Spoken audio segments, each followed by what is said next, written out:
Gather all equipments to save time, effort, and energy. Check the temperature to determine baby's temperature. Undress the baby and wrap using mommy restraint to prevent unnecessary movement. Hold the baby like a football hold in your left arms and hands, supporting at the back of the neck and head, and your right hand is used to rinse, soap, and dry the scalp.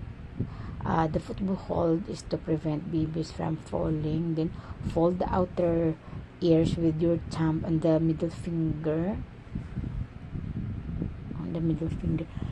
to prevent water entering to the air that may cause ear infection.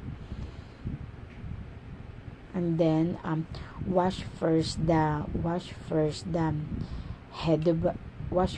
head of the baby with soap and water, then rinse thoroughly.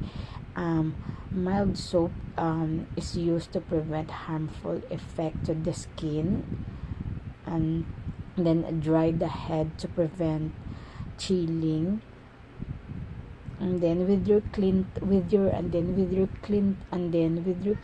thumb, wipe the baby's eye from inner canthus to outer canthus with one stroke using perineal balls. Start from the farther side, then the nearer side, and then wipes the baby face with easy motion. Start from the forehead to chin. Start from the farther side, and then the near side,